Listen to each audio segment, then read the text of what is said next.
And can I ask staff the question here, or do I need to yank it from the Is consent? it, well, ask your question, we'll find out. Okay. My question was mostly if we're voting on the Public Works remodel tonight, we're not approving the entire master plan for the. Okay, that was it. Right. I just wanted to make sure. Council business. Councilor Woodruff, Councilor Bacon. I would just like to get a head count for the walk to school this coming Wednesday. I'll note you down and we'll have you do that. Thank you. Denise? I was going to tell you about my TVFNR experience at Citizens Academy to make Truman jealous. Anything else? Councilor Essen? Should I give any report about what was going on at the conference, or should anybody do that? Well, what I was thinking is, between the two of us, we might put together a report for next meeting. Okay? Because there was one good session that Councilor Essen and I attended, I thought was great. And we'll be able to piggyback on what's going on the 13th, and we can kind of put it all together. Good evening, Councilor McKinney. We're up to council business. Anything? All right. With that then, Russ, are you ready to? We are. Mr. Mayor, Councilman, I'd like to introduce Cleve Helm. Cleve is the representative from Global Pure Water. The name again? The name again? Hurricane Systems. Cleve. The name again, please? Russ Thomas, Superintendent of Public. I know who you are. Cleve, C-L-E-V-E. Helm, H-E-L-M. And you did say Steve? Cleve. Cleve, thank you. Like a Cleveland. Okay, continue. Anyway, we have, what we brought tonight is a demonstration of our hurricane water purification system. We currently have 14 of these units, the city does, for providing drinking water in times of emergency when our water system's not available. He's also brought, this is generation 1. He brought the generation 2 model. These are no longer being made. They're now moved on to the generation 2. We still have all the serviceable parts and everything that we need for these. How many of those do we have? We have 14. They're capable, just on their own supply, of putting 2.5 gallons a minute of drinking water through them. So roughly with the 14, we have enough capacity to put out over 30,000 gallons of drinking water a day. And we have, you said 13 of them? 14. 14. With them, what we did in the early stages, when we were taking a look at it, City of Portland has their own systems that they've worked on. These systems came about, we took a look at them.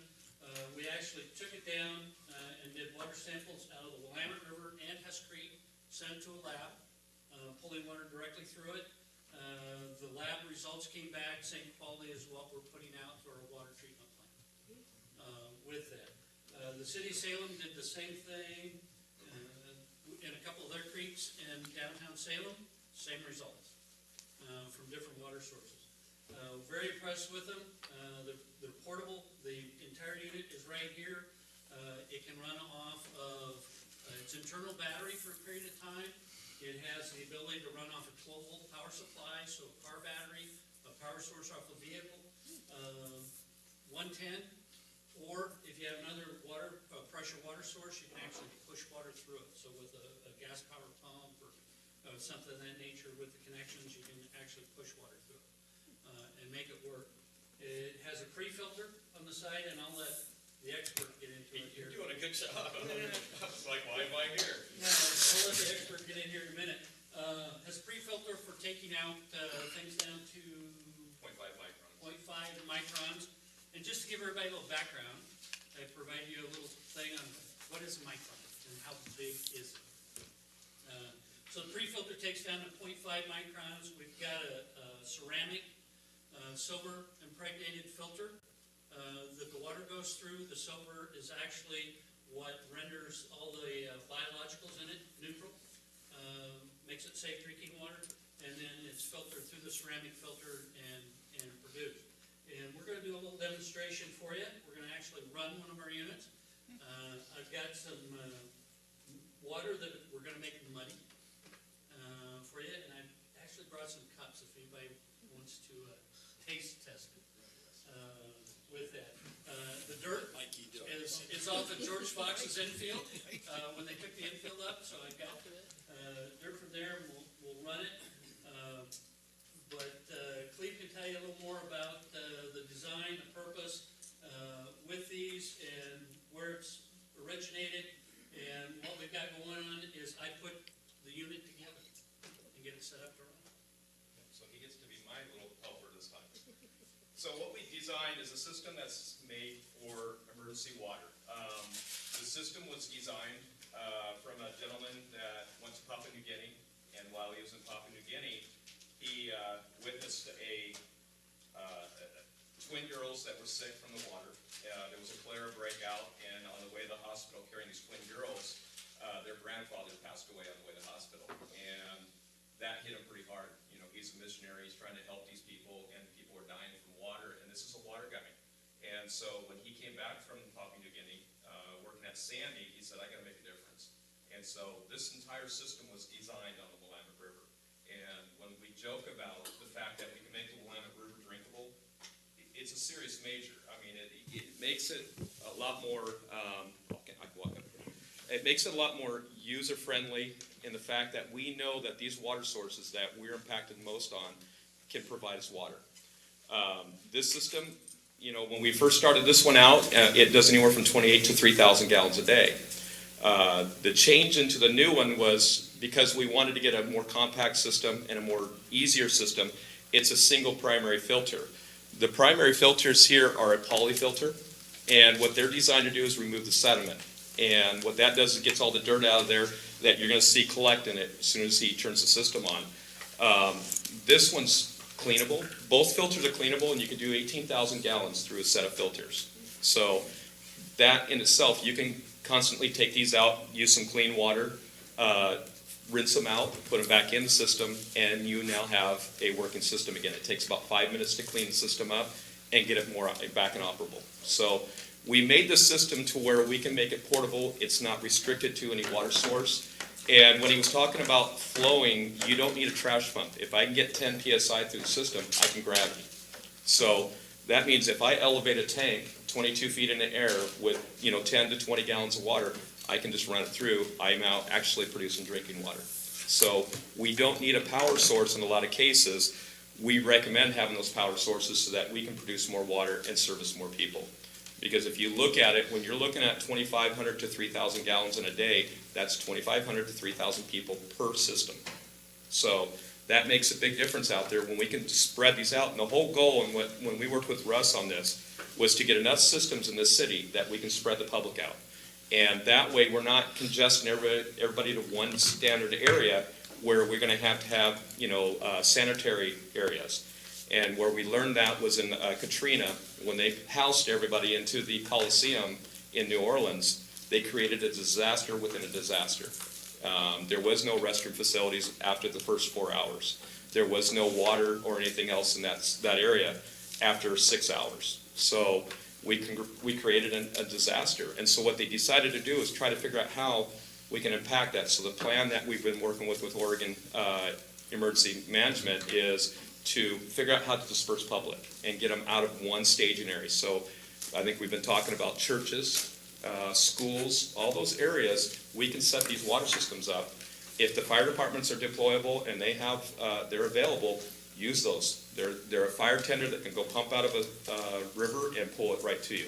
So they become a vital resource. Dairies, we talk to everybody. Find your local dairies. They haul milk all day long.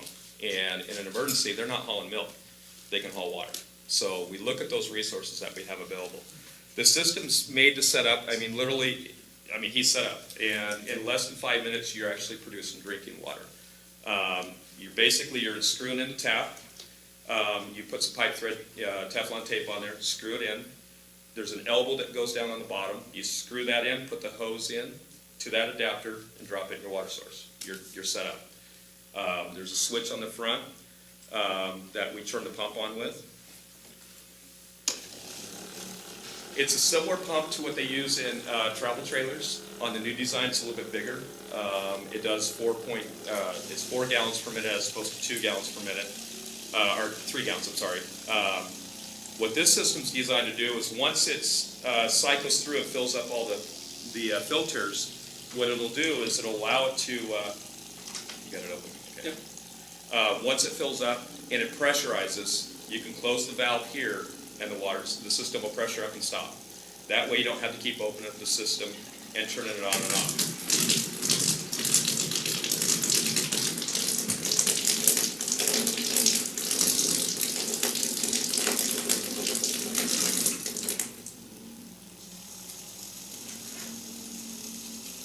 Once it pressures up, it shuts off. So what that'll do is we can close these systems up. We can actually put a padlock on them. The thing about this one that's unique to it, as opposed to any system that's out there, is I can have the general public run it. I don't need a certified water operator to set it up or run the system. When we have CERT teams and we have all these different volunteers, we can actually give them the system, run them through it, and we've done enough training out here, and he can pretty much train anybody now. We can have these people deploy these systems when we don't have the resources, because in an emergency, there's not enough of these guys. It's just not going to be enough, and he's going to lose 25 to 30% of his staffing in the event. People are going to stay at home. They're not going to be able to get here. We got a river that separates us from the valley, so there's challenges that we have. We can take anybody in here, and I can show you how to set this up and run it in 5 minutes, and you guys can deploy it. So it makes it really nice and a resource that you just can't go without. The systems will take pretty much, when he's talking about the filters, these carbon filters will remove everything that we could ever require. There's some upgraded ones now that we can take arsenic and all the different, caustics that are out there that we can take out of the water system. This one will take it to drinking water standard, off what we did off the Willamette River. So that testing was significant in getting these systems to you guys. Is to have it available. And I think with most cases, there's not much to the system. It's pretty simple. If there's This is a pre-filter. if there's any requirements for power, the big thing that we've worked a lot with him on is getting the trash pumps available, having a power source. We tell everybody in an emergency, those dead vehicles on the side of the road that are in the ditch or something like that, they've got a power source in them. Those become a resource for all of our cities when we do these. But we had to have a system that when those cars enter the waterways, we have an ability to get that stuff that's in those cars, petroleums, herbicides, pesticides, any of those kind of things that are in the waterways, this will remove. So it's really made it to where it's been a lot more user-friendly. The charcoal. Oh, yeah. But that's about it. I mean, there's not a lot to the system that, is required. This is the first filter, that's the Yes, second, or that's vice the versa? pre-filter. This is a pre-filter. Yeah, so what And this is, that's the one that does all the work. The carbon filter, it's, like he said, it's got the silver embedded into it. And where we learned about silver was back in the Roman days. When the Romans would treat water, they would drop a silver ingot into the water, and that's how they purified the water. And they just kind of took it to another extreme with the carbon, was able to, he doesn't want to get his hands dirty. Did you see that? But what the carbon does is that's the removal process. That's one of the big things for removing the giardia and all the other issues that we've seen in water. In fact, the Willamette River was one of our top river systems besides Claggett Creek and Salem and Kaiser, until we got down to Canyon View down south. They have what they call Bear Creek, and Bear Creek is twice as bad as the Willamette River, and we took it to non-detect, meaning that all the things that these guys have to test in our water systems to treat water, to give it to the public, we were able to remove twice as bad as any system we've ever seen. And they've now got 7 systems in order and 3 more, because, the system does what it's supposed to do. And it's been portable in the fact, just so you get it, that system's going with me to my elk camp in 2 weeks. So I'm going to have drinking water, but I'm not worried about those water sources that we go to. So I can take that anywhere I want to go. And off a single charge, I can get up to about 150, 200 gallons of water out of the system before I need to either plug it in or, have some other kind of source. So I have a resource, for drinking water for, 200 gallons. That's significant. That's 200 people we can service until we get everything set up. So that's it in a nutshell. Questions? Which way we want to go? Go ahead, sir. Could we take our reuse water and could that be the source to run one of these off of our reuse filtering systems? I mean, we've got a real elaborate reuse system that's over there. Off of your, which system, like off your wastewater side? It starts Okay. it starts with wastewater. Okay. and then What I would say in wastewater, and I came from the wastewater side, so I can tell you about wastewater. Wastewater, the area that scares everybody, and it's the one area that nobody will talk about, and it's the one that's Senate Bill 747, okay, which has to do with pharmaceuticals, okay? We don't remove pharmaceuticals, nor will anybody out there, including him, tell you that we remove pharmaceuticals from our water systems. We can't. It's just, there's so many different things out there. And, it's the one area I wouldn't touch and I wouldn't recommend. Now, we did Hess Creek right down the hill basically walked through the wastewater plant and went down there and did a test on Hess Creek. Not saying that there's anything in there, but that came back non-detect. The thing that we have to really be careful about reclaimed water in any kind of aspect is because of those aspects of pharmaceuticals in the water. Stuff that people are flushing down. Yes, sir. Yep. Well, our system, we don't process that out. And we see it number one pharmaceutical we see in the waterways right now is a depressant. And so we look at those, that's in every one of our water systems. And it's something that we just can't remove. So the solution to that is dilution. So we've got a big river system out here that can dilute it to, fine points that you'll never, it won't register in the testing, but we wouldn't want to do it right off of a wastewater plant. Even with your cleaning and the scrubbing that we do on those, it's still, you take that risk. And it's something that I would be leery of trying to do right off of a water system like that. Now, with your guys' city, we've got numerous areas that we can draw water off of. I mean, you got the river all the way up and down, so that's a big resource. And then we have some small creeks that we can grab, swimming pools, all those different areas. So we have resources here that are available. We've kind of mapped it out. I think Russ has got a map, kind of an idea of where to deploy these, so it makes a big difference. Yes, I was just curious about the motor. What's the life of the motor and how reliable is it? That pump has been the most reliable one, and we've had, what they recommended to us to say is right around 7 to 10 years. And I can run this 24/7 through an event, and I can run it for 3 weeks, 4 weeks, and not even have an issue. Out of all the systems we've deployed out, we've only had one failure. So it's a very, very reliable pump. And the heat-wise, so you guys get it on these, they do build up a little heat. So when we get into these events, we do say, open it up. Kind of try to leave it open unless you're in an area where we want to secure it. That way we can allow it to, kind of do its thing. The water's going to keep it cool, but it does get a little warm. You're not going to see these systems, and this is something that becomes a reality. We're not going to run these systems 24/7. It's just, in most events, you're going to see the operation of 6 a.m. to 11 p.m. That's our operating window.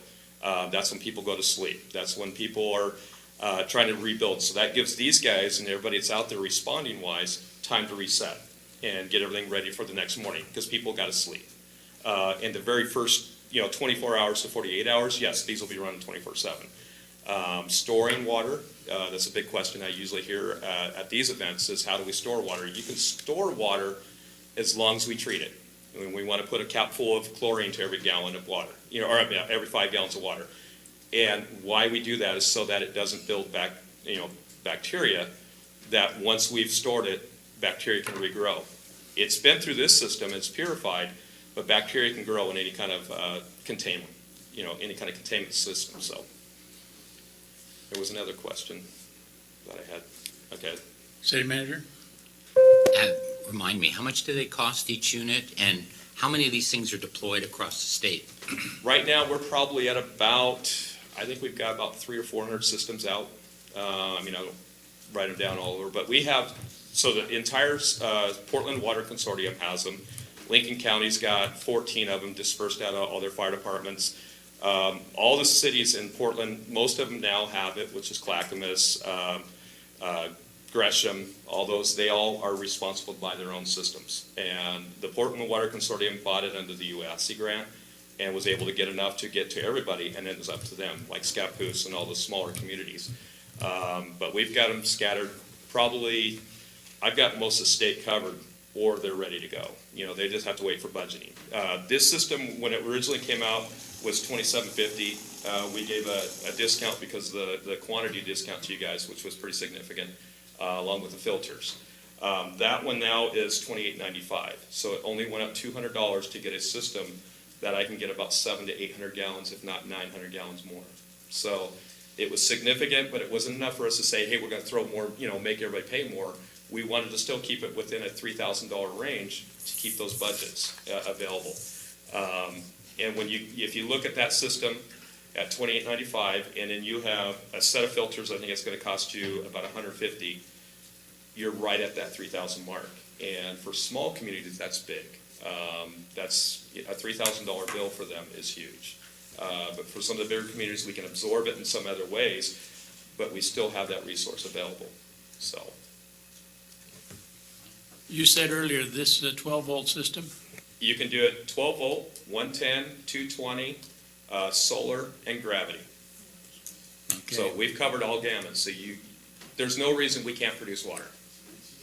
The filters, Follow on to that is, what, do we buy? your microphone, please. Do we buy 12-volt systems, or what?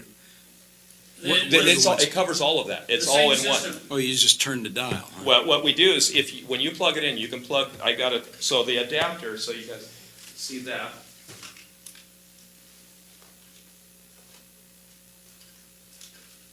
Okay, so I can take this one, this is our 110 adapter that plugs into the wall. There is you need an additional adapter to plug that into the 12 volts, or the 220, there we go, I almost got it wrong. This system, you plug this into the back of the unit, and you plug that in your cigarette lighter, or any kind of PowerPoint. We gotta be politically correct now, it's a PowerPoint.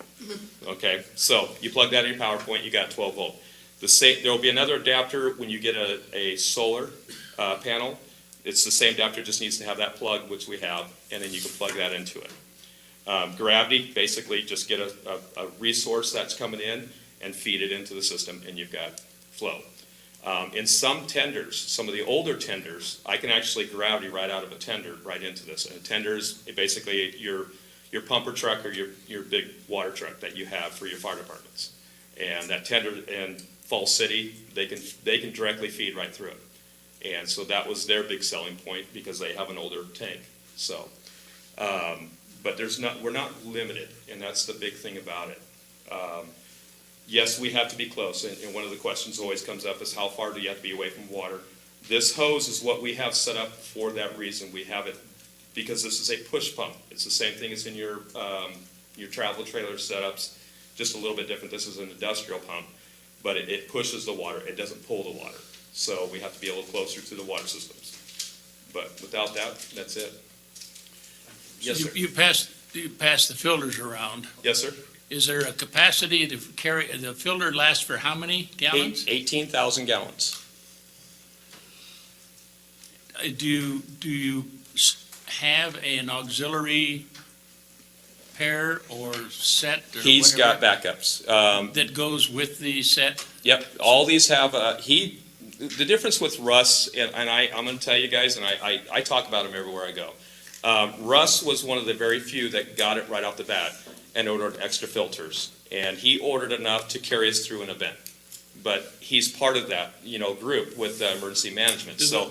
Is this, quote, suitcase, does it carry the extra filter? No, It does not. This Okay. one doesn't, that one will. Okay. So that's why, that was the whole point of designing this a little bit different, is so we can get extra filters in there and carry at least one backup set.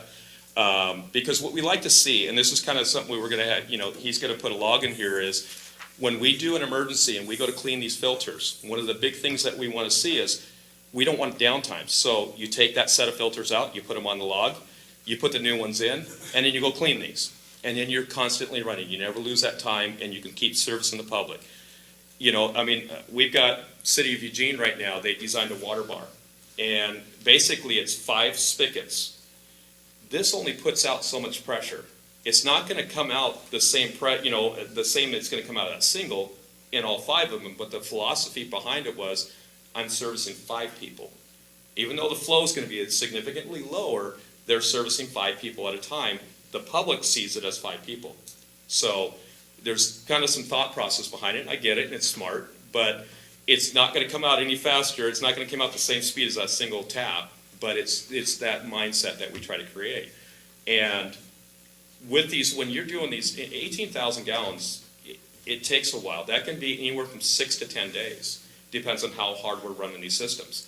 We'll see on most cases, it'll be about 6 to 8 days.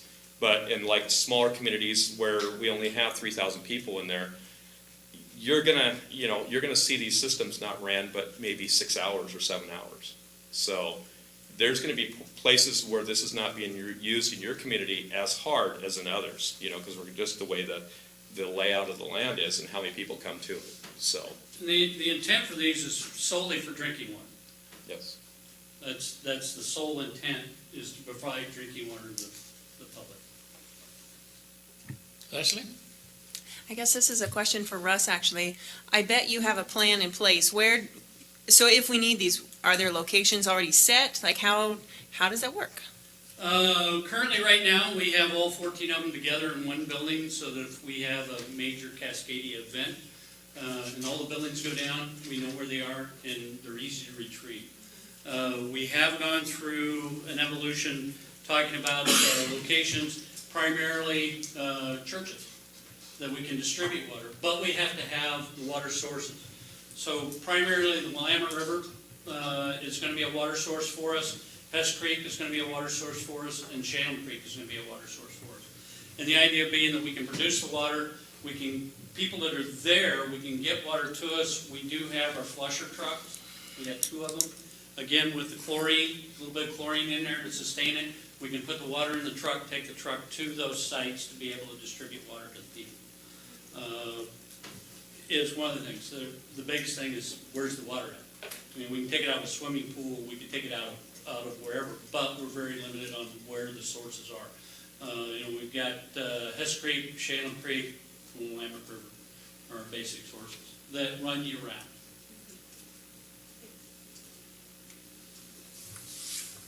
Other items, other questions, Anybody want other to drink? observations?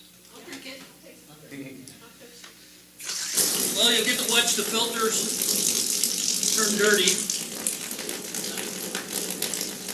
as it goes through. There it is. Moving now.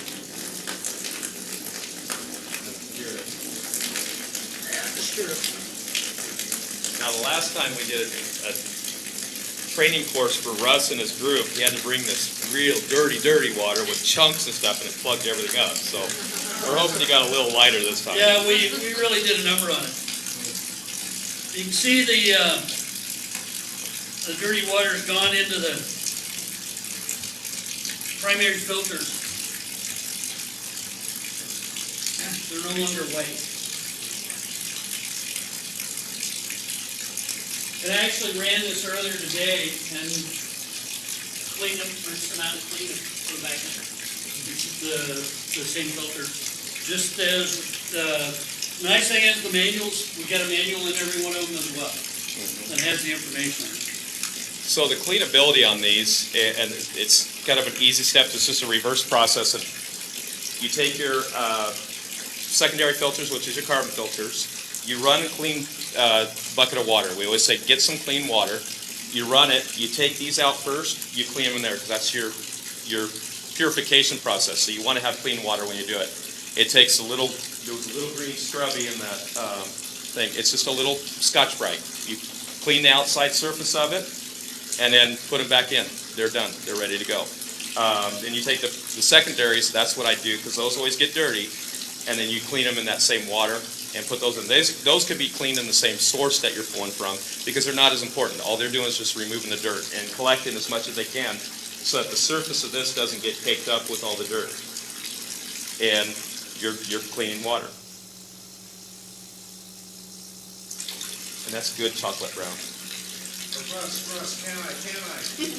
Boy, I bet Colin wants one too. Now, we did a bad joke on Tigard when they were doing the first demo to see theirs. We did it at the dog park, and they have this pond out there, and we had every big wig you could have for the city of Portland there when we did it, and we drank the water. And on the way out, my wife decides to go, oh, like this, and I mean, everybody, we heard a few faints going, so. Yeah, the water sources that we've, selected, we selected them for a reason. I mean, Hess Creek is a real good example. It's a slow running,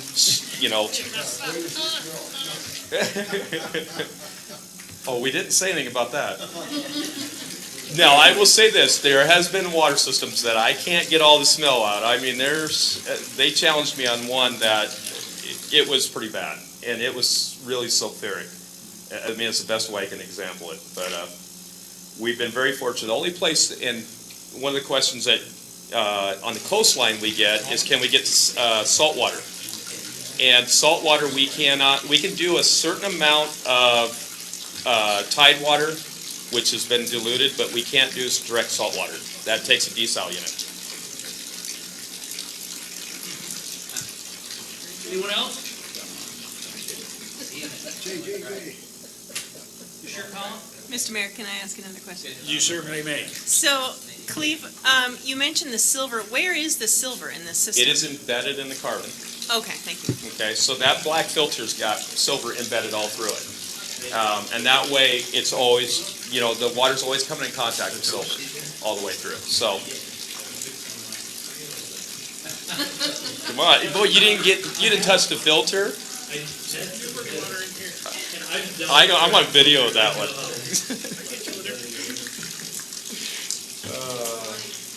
I'm learning now, I got my audio. Anyone else? Sure. Colin needs one. He wants his water bottle. Needs one. It's fine. I'll drink it. Pardon? I just thought of something. No, all about it. What's our succession plan? We all just drank it. You're drinking that. Haley left her in the We city. didn't tell you. See you later, Dave. So if you grow a third eye, that's his fault.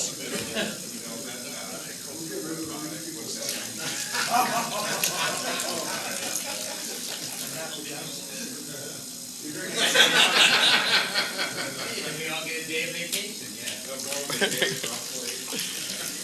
All right, I got, Our sergeant at arms would like one too.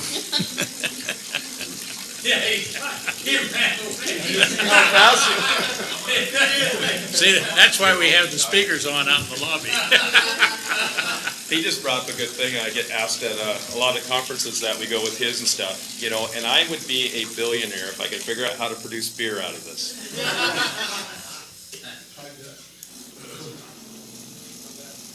So you'll hear it cycle up, and it just pumps up, and then it's ready to go. And it's always under pressure, so it'll always keep that pressure if there's ever a leak anywhere.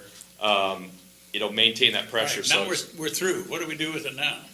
Once we're done now, what we'll do is he's going to take it down, take all the fittings off, turn it off.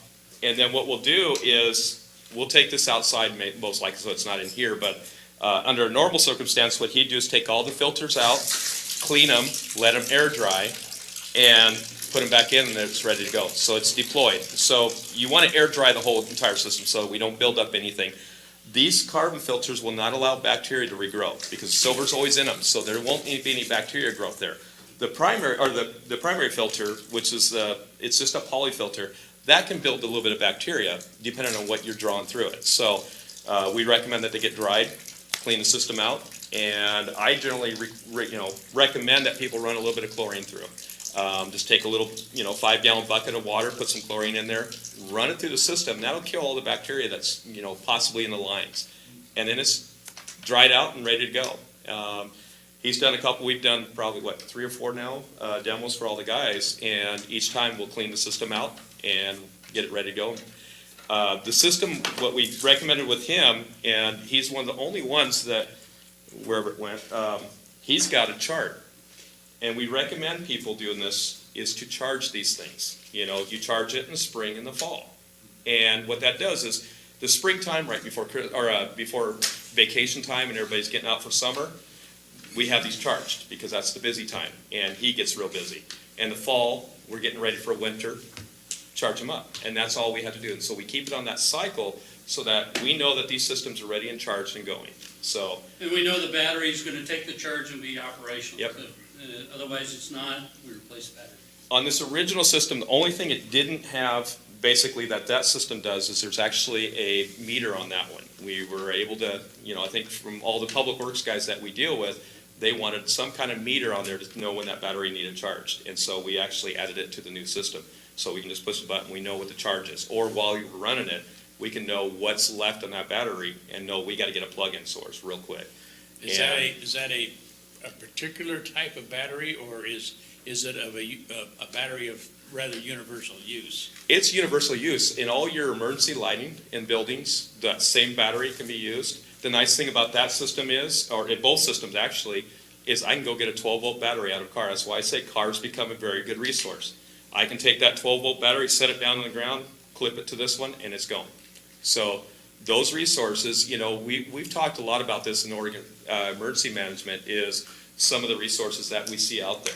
And everybody thinks, gosh, you're gonna go take something from somebody's car. No, that's a resource. When it becomes an emergency, those become a resource. So we look at those things, but emergency lighting in a building that's collapsed, grab the batteries.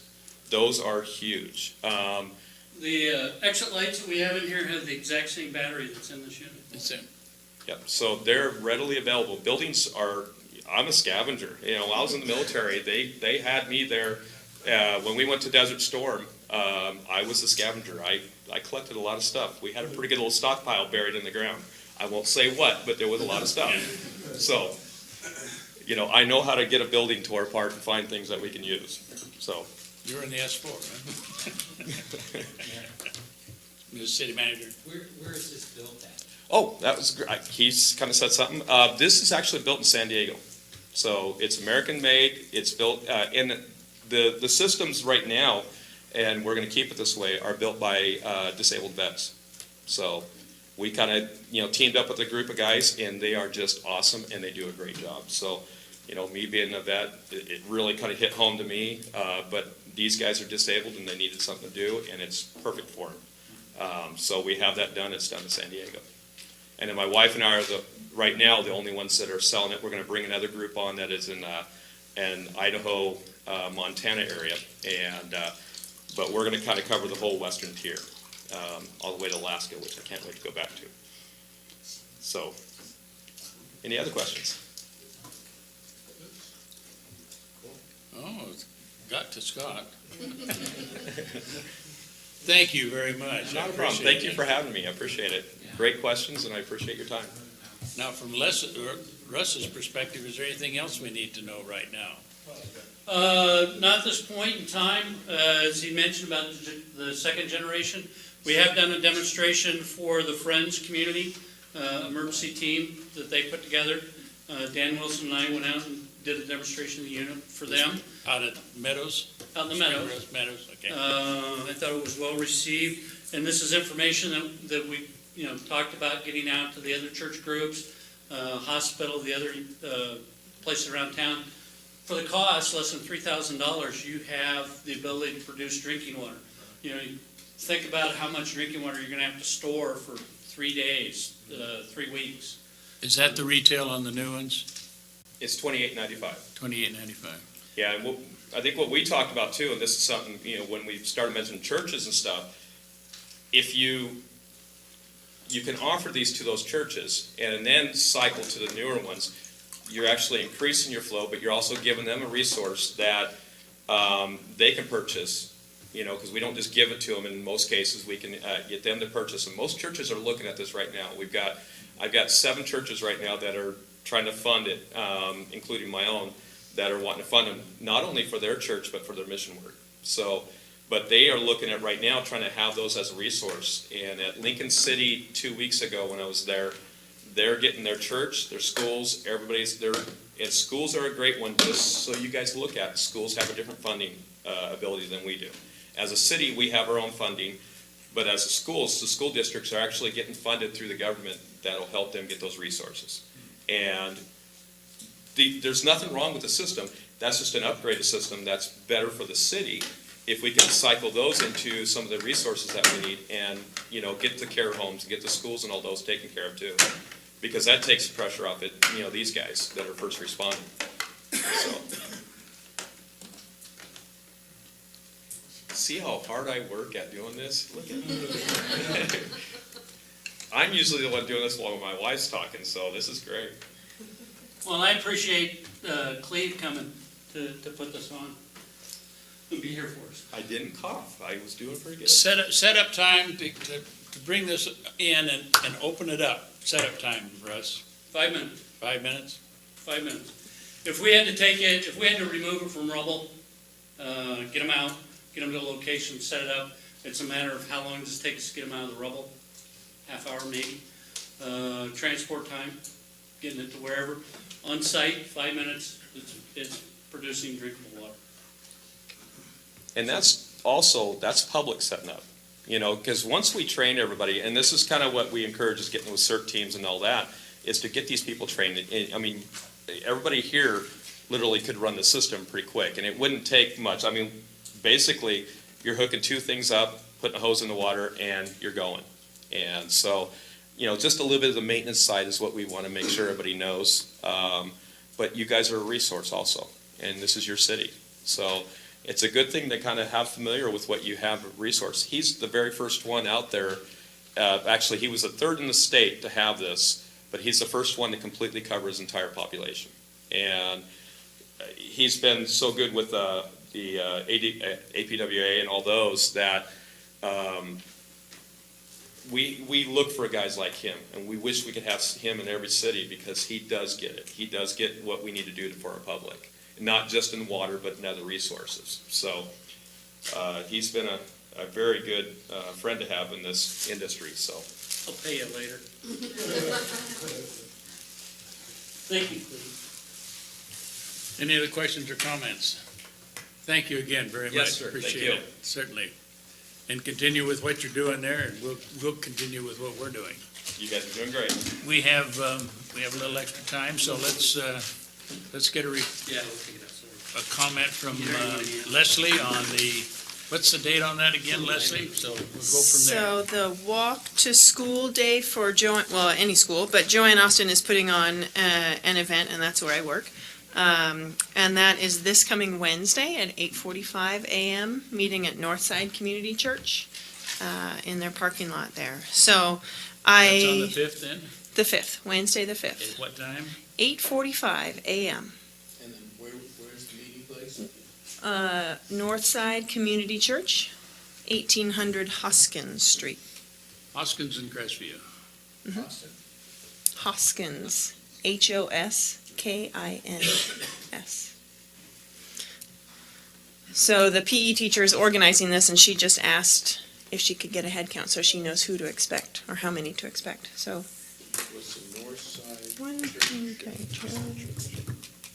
anybody else? How many? If you can't, that's fine. I'm not trying to put anyone on the City spot. manager, Okay. All right. Mr. McKinney, And Shelley's going with me, so. Great, okay. Patrick, May it work. I will try. I'm not walking. I will try to be there to Okay. get kicked How off. far is the Denise, I can't, I already have another appointment. Mike, you're driving. You're driving buses, okay. Scott?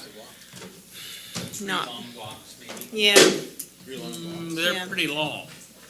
I'll They're see if I pretty can- long blocks. Put me down. okay. Well, that's nothing. I can do it. Yeah. All right, does that give, now, how about staff? No takers, I guess. All right, thank you. Okay, thank you. Denise? So last weekend, Joe and I got to, Let's wait just a minute while Mr. they draw their map. Corey and Mr. Essen catch up with us. Are you ready? I'm ready. Thank you. Yes. So last week, Joe and I attended the TVF&R Citizens Academy. We started bright and early at 7 a.m. and they did the culture of the department, and the chiefs were there, and they talked about Pulse. Let's see if I have it here. Pulse Point. It's an app on your phone.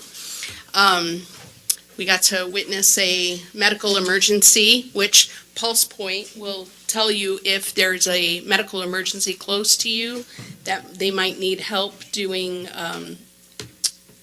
CPR, so you can go.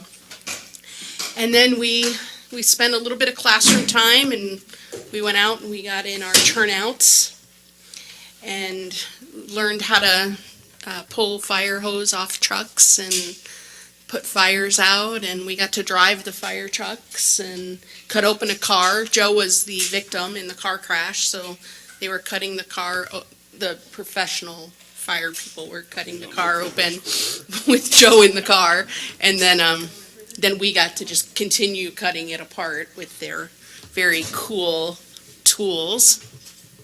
And then we headed out we each were assigned a different fire station.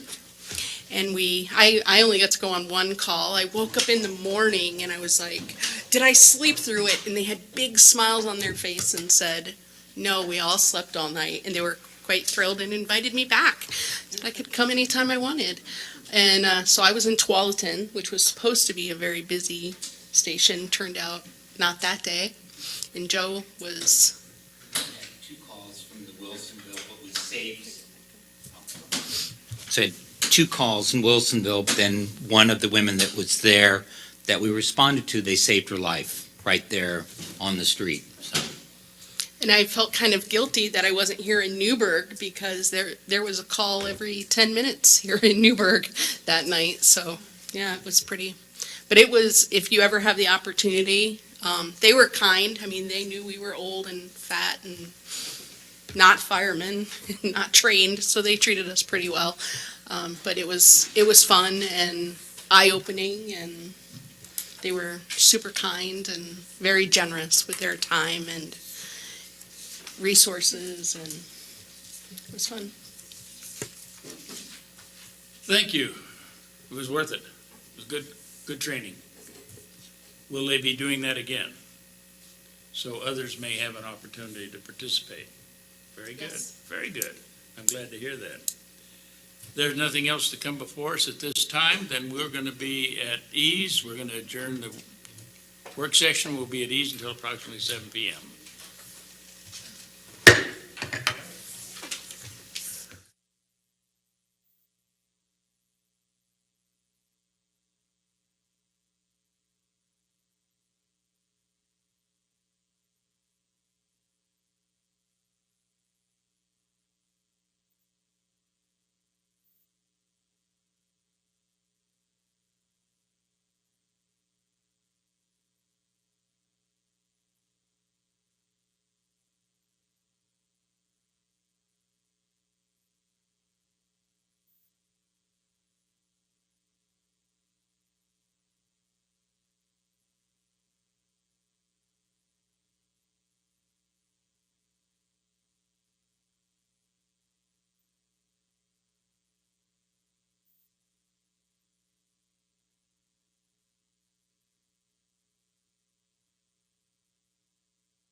Please rise for the Pledge of Allegiance.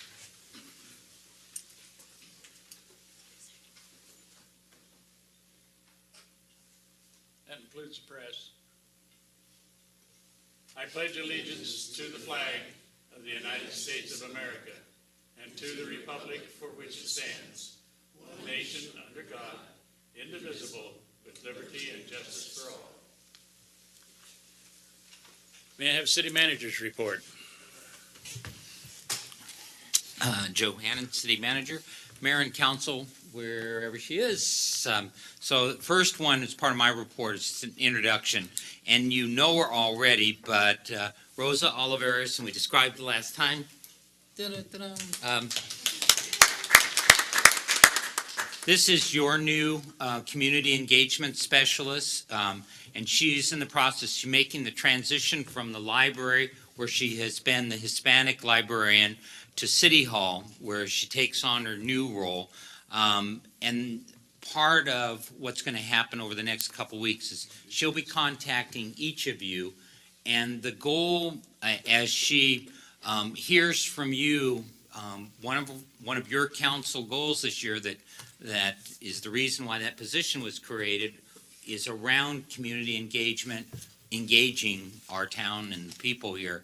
And so she'll be asking each one of you what your vision is. What did you mean by doing that? And then we'll bring that back. We'll all have a discussion of she and I and staff, and then we'll come back in a work session. And one of the things that went with the goals of an implementation is to develop a communication plan. So she'll have for you a draft communication plan, and then the idea is that this is what we think we heard. Here's a sample communication plan. Does that fit what you need, and how might we improve that? And we'll do this before Councilmember Woodruff comes off of the council, so that you can still be completely engaged in this part of it. So, thank you. The last 2 weeks have been pretty busy around town. With Council President Bacon, I met with staff members of the Ford Institute, those that are dealing with economic development, and we had another visitor who's a CEO and a business community leader from Israel. This is not his first trip to Oregon. The mayor was also aware of him. But we talked about Newberg's experiences, and things that they were particularly interested in is making the transition, both as our community has done and other parts of Oregon, going from resources and timber to other kinds of industries, whether it's more manufacturing, whether it is to the viticulture, the wine industry, or tourism. So I think it was a good conversation, and Councilmember Bacon can kind of give the little more expert opinion of what happened. Also, over the last 2 weeks, held 8 additional one-on-one meetings with employees. This is a goal to get to each employee, and the time's been anywhere from 45 minutes to an hour and 15 minutes with each employee. And the goal here is to understand everyone from every department of what their experiences are, what kinds of things maybe were low-hanging fruit of improvements, but to just help us all communicate better as a staff, and for me to learn from them. As we complete that, then that will also come back to the full council. Much like you're hearing 2030 tonight, I'll present what all the employees are. And then as I get feedback, I pass it back to the directors of those departments. Also met with the Anvil Academy. If you're not aware of them, it's something that's very exciting in town. They've been here about a year. The Lewises have built a mini training education facility that's also in the arts. It's right on Main Street, in between our couplet, and they have been working on with the school district and the private schools, particularly Veritas now, of teaching fine arts woodworking to the community, and then they're just working now and getting some classes to the general public, and working with Chehalis Valley Cultural Center. That part's real exciting. In addition to that, we talked about opportunities with the transient lodging tax. of how they already are attempting to bring some international artists here to town. And you might look in the Annandale Academy and you see their big stagecoach out front. So kind of, as we were trying to find a way of how does that really tie to our history. Haven't been terribly successful with that, but they bring people that are enthusiasts about stagecoaches around the country. Well, that's exactly what we want to do with lodging tax dollars, is bring people here, use this as a gathering place, something very unique, and they stay in the hotels. The other part that they have right now is one of their businesses is doing large auctions, and that bring people from all over the country. They're doing them at the county fairgrounds, which is good for our county, but we're working to maybe make that opportunity happen in town here. That could include something like a large event tent that might serve other people. So my guess is that there will be a request, and it's part of something still to come with Doug's presentation on lodging tax, of an opportunity maybe through Anvil and tourism. We attended a public works disaster planning exercise. Jay Harris has taken that over on the staff, done just a wonderful job of just becoming our now emergency preparedness kind of go-to person. He's been very active in public works, but we've also have the police and TVF&R, where there'll be an exercise coming up, winter exercise, but he's really taking the initiative for us to get better plans. So then that will shortly bleed over into preparing the city council for that. Already mentioned that I attended with Council President Bacon with the TVF&R Citizen Academy. Also this week, as part of our historic preservation, attended the GFU lecture. It was done out of the Historical Society. So here's the 125th anniversary of George Fox, but of their president, Milo Ross, and just engaging people. And there was a good crowd there. So there is obviously George Fox here. There's an immediate interest. Some of these people actually knew President Ross, but the point is of history being alive and real and manifesting itself in our community right now, and that's a real positive thing that happened with that group. Attended a transient lodging stakeholders group that's chaired, or that Doug has taken that back to the group that took your comments, and I think shortly you'll hear his recommendations and also the comments from that stakeholder group back to you of next steps. Over the weekend with the mayor and Councilmember Essen, attended League of Oregon Cities with several training. There was specific training on community engagement and on brownfields that were very positive, and get some information that I think will help me and help us. Also visited with Department of Agriculture and looking at some opportunities for us of ag opportunities. And these are businesses that we're attempting to attract to here, and particularly ones that are high water use companies that we won't have to extend lines a long way and can use our plants. So we've all been putting our head together, but a couple that very specifically working on, one of them is with shiitake mushrooms. And we have a company, so we've contacted. We went to both the Department of Agriculture, so the deputy director there is helping, and is OSU Extension with ag marketing and business development people. So we have both those staff working on this to try to attract two different kinds of mushroom folks, and the same thing with the Oregon nurseries of how they might come out to the golf course and use our water and expand the business. So there'll be more with that. We also have one that we're excited, and so I'll put it out public, hoping that no one else steals our idea. But our state produces, we're the largest domestic production of hazelnuts, and of course over 90% goes out of our state, goes to Europe, and we're not the largest in the world, that's Turkey. But the thought about why is there not a hazelnut tasting center someplace? So the State Department of Agriculture, when we brought that up to them over the weekend, they said they like the idea, so we're contacting a couple local people here, the Georges and some others, about hazelnut, and they have grants that will help up to about $20,000 of promoting the industry. So we're hoping that will tie to some existing business or one of these empty ones that are just, now redoing their properties to bring hazelnuts that could both be here to promote on behalf of the commission and be something more as a unique stop in our town.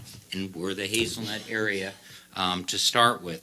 We also have meetings set up with the Oregon Food Innovation Center to talk about some more kitchen kinds of activities that might be possible if there's some improvements or changed at the cultural center, but it's about looking for more products with the stuff that we have utilizing the water. The mayor and I did a meet and greet with Portland State president, an acquaintance of the mayor or a friend of the mayor, to discuss opportunities for student programs with us. They're interested. He's actually reached back to talk about that and possible opportunities in entrepreneurship with Portland State. And then we mentioned George Fox is here, the Innovation Center, and he says, well, we're interested in talking of how that can happen. And those happen in just conversations, sitting down, one person meeting another, that's led to maybe some opportunities. We also had the regular meeting during this time with Public Works and the union, and this is a regularly scheduled meeting, quarterly, where we just sit, talk, keep communications open, talk about issues before issues come up. And then final one is, attended this weekend, the first weekend of the annual Harvest Art Tour, with a number of Newberg businesses, including some that are within a block of City Hall, about how we can promote the arts and look at whether it's the lodging tax or the Downtown Coalition getting money for public arts, of how we can use that and give them support. So it's been real positive. Mr. Mayor? Thank you. Any questions or comments for the city manager? Good report. Thank you. Appreciate it very much. With that, we move to public comments. I have nobody signed up, so I'm going to open and close the public comment period. And we now move to the consent calendar. Councilor Bacon? Did he want to pull the one, or did you get No, it? no. Okay. Mayor, I'd like to make a motion that we approve the consent calendar. Been moved and seconded that we adopt or approve the consent calendar. Any further discussion? There being no further discussion, the question's been called for. All in favor signify by saying aye. Aye. Those opposed, same sign. None appearing. Consent calendar is adopted.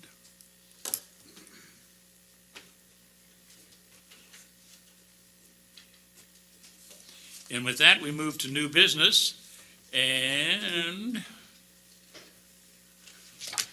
we are looking at an overview of and summary of the public input received for the Newberg 2030 project. And I believe Jessica is going to be carrying this. Jessica Pels, Yes, sir. please identify yourself for the record. Thank you. Jessica Pels, Planning. Good evening. First, a question. How many of you saw the posters around town? Oh, good. Okay. Great. What's that? How many of you saw the posters around town? Okay, so this is the update so far on the Newberg 2030 project, which I know that I've talked about before. So it's our UGB pre-work, and this was our public involvement, the first part of our public involvement strategy. And it included asking 10 questions. So it was a 10-week-long project, and we asked one question a week on posters around town where people could write their answers, and on Facebook.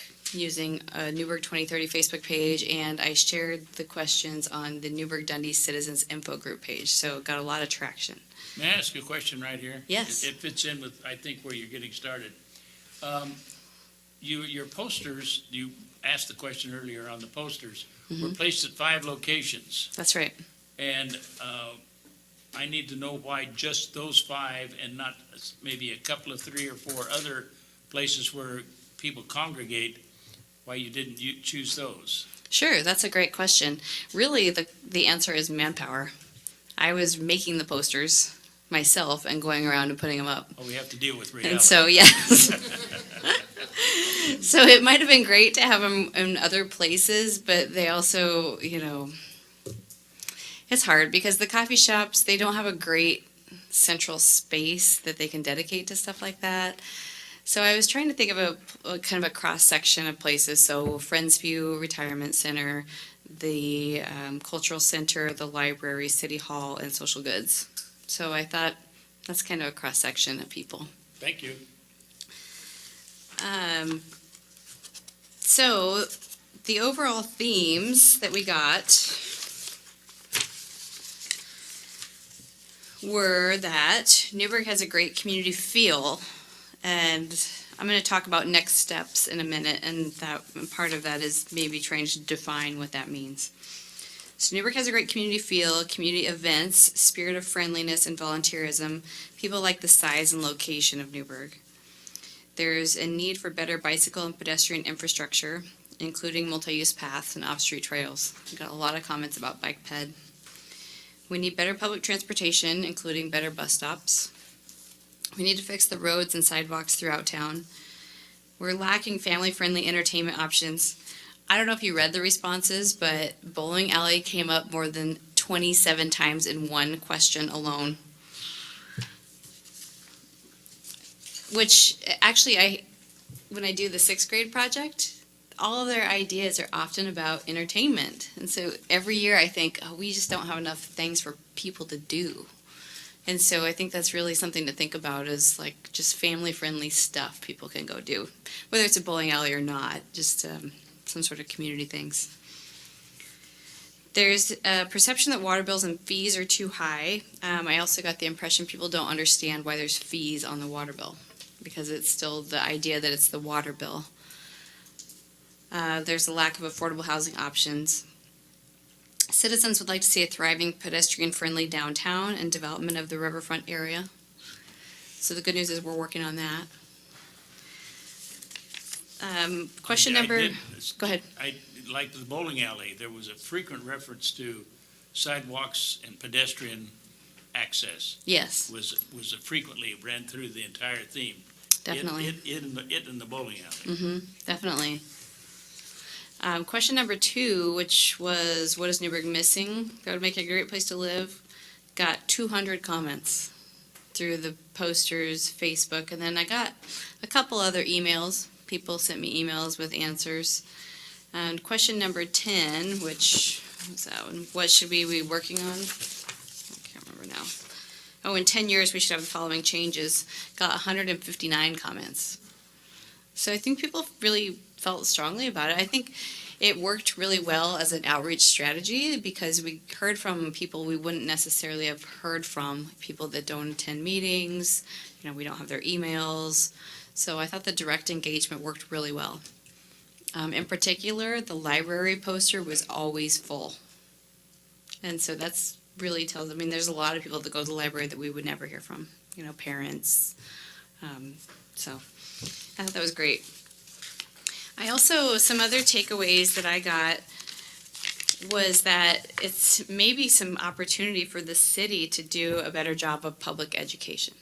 So maybe we need to have a public education campaign about what are these fees, why are they on the water bill, just because there seemed like a lot of not understanding that, but also saying we need to fix our roads, but I don't want to see fees on my water bill.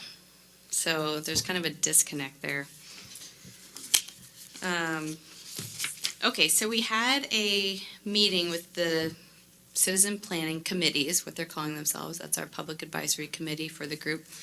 And we talked about the responses, and were there any surprises or things that was missing they were surprised by in the responses? And they were surprised that jobs weren't discussed more in the responses on the posters and on Facebook. And I think it is part of maybe how the questions were worded. They're pretty vague, but we really wanted values. And so, we didn't want to ask questions that would be leading to any particular answers. So our group, of course, is thinking about jobs and land and things like that. So the next steps are going to be focus groups, where there'll be invite focus groups, and we'll be asking more targeted questions to get deeper into these things, such as, what does the Newberg community look and feel? Like, what does that mean, and how does that get preserved as we grow? So some ideas that came out of the citizen committee were, maybe for look and feel components, maybe that means lower building heights, not so modern.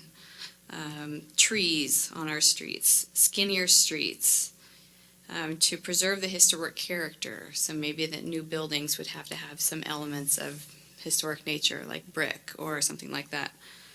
To have community spaces, pocket parks and things like that, where people can connect and have good bike ped connectivity.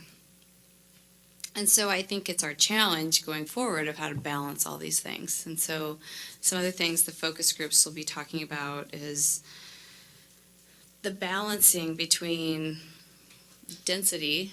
So should we be getting more dense through infill housing, accessory dwelling units, smaller lot sizes, or taller apartment buildings, or should we be expanding our boundaries to accommodate the growth? We know we're going to grow a certain percentage. We don't have our exact number, but just trends show we're going to grow a certain percentage. So we have to accommodate our population over the next 20 years in some way.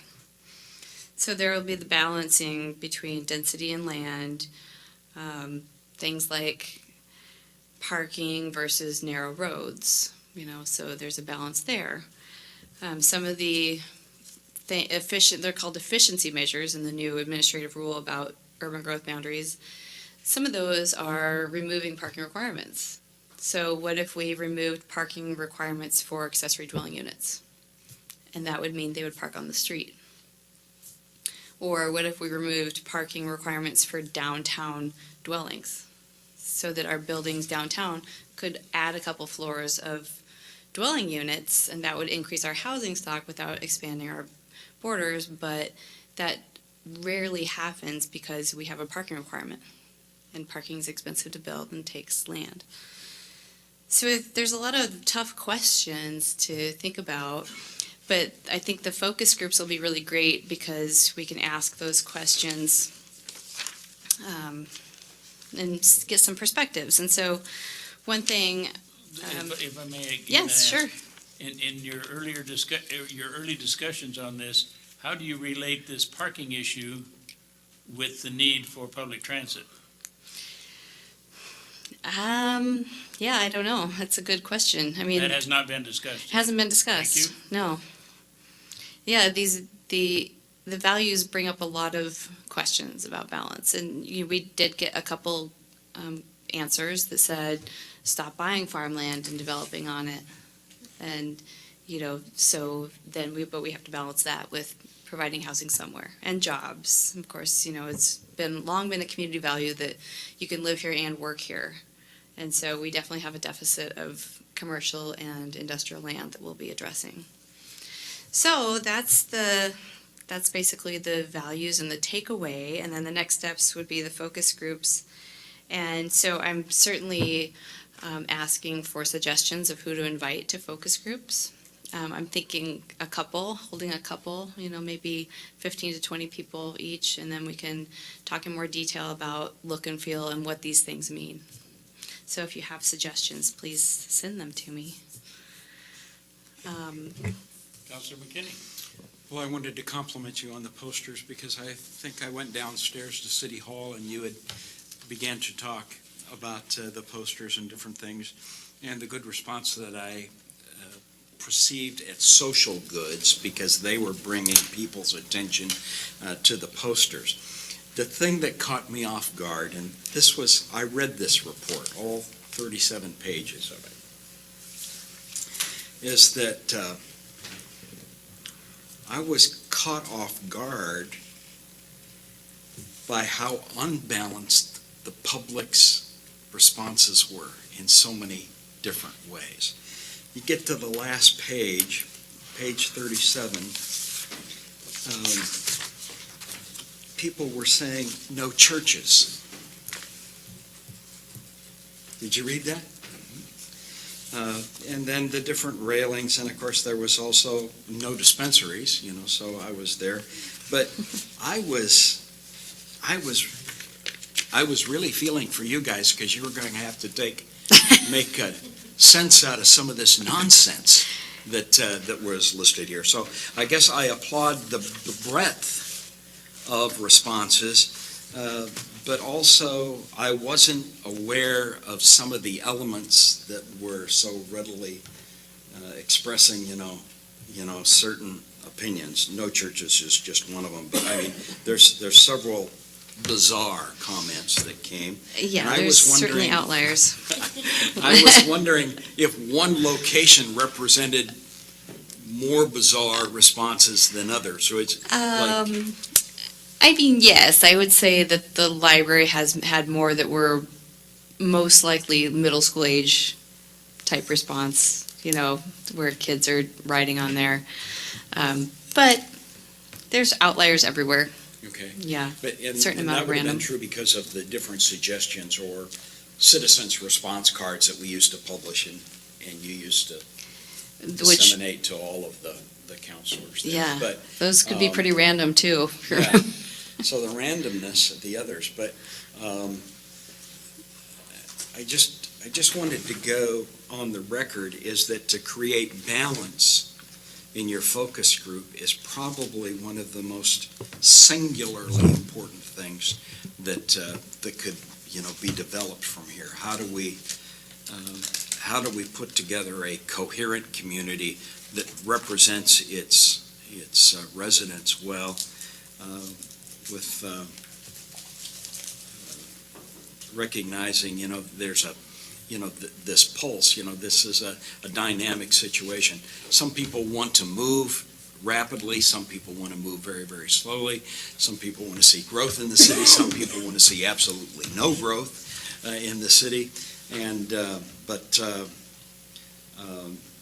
my eyes were opened in 37 pages of what was available here. But I was glad that people were expressing their opinion, because sometimes we've gone year after year without knowing what the public was thinking, and they certainly let loose on this one.